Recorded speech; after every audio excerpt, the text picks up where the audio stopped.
Hello ladies and gentleman, Aftab Rahman सलाम। दोस्तों, अॼु हिकिड़ी मज़े जी शइ तव्हांखे ॾेखारियां आहियां। निकितो आहियां वॉक जे लाइ ऐं हिते असांजे पाड़े में हिकिड़ी अदद नंढी लाइब्रेरी मौजूदु आहे। हिते ॾिसो, हे घर जे साम्हूं आहे।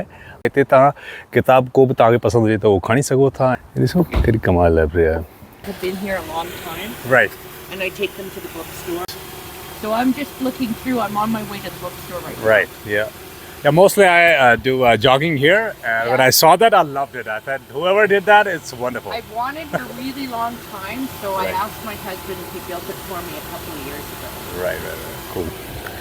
सो ॾिसो दोस्तों, केॾी ख़ूबसूरत क़िस्म जी इहा लाइब्रेरी ठहियलु आहे ऐं हिते तव्हां को बि किताब खणी सघो था ऐं जेको तव्हांखे खपे ऐं पोइ वरी ॿियो वापसि रखी सघो था।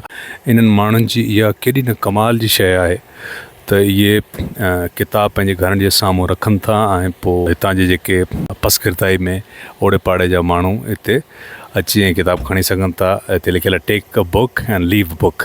सो जेकॾहिं तव्हां हिकिड़ो किताबु खणो था त पोइ अख़लाक़नि तव्हांखे हिकिड़ो ॿियो बि किताबु रखणु। अचो त ॾिसूं था कहिड़ा कहिड़ा किताब हिते मौजूदु आहिनि।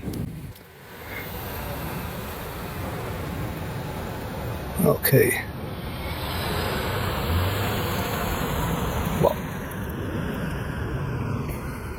सो बहरहाल नेक्स्ट टाइम पाण हितां को न को किताब खणंदासीं, पोइ वरी हिकिड़ो किताबु रखंदासीं। सो मूं ॻाल्हि पे कई त यार इन्हनि क़ौमनि जी इहा माना केॾी कमाल जी शइ आहे त हीअ किताबनि सां एॾी मुहबत कनि था ऐं को बि हिते झलपल न आहे। को बि माण्हू अचे किताबु खणी वञे, पढ़े, पोइ वरी वापसि रखी वञे। हाणे थोरो तसवुरु कयो जेकॾहिं पंहिंजे मुल्क में अहिड़ी का पाण नंढी मांडड़ी किथे लॻाए छॾियो त हुन में आउं सम्झां त 2 ॾींहंनि में किताब गुम थी वेंदा।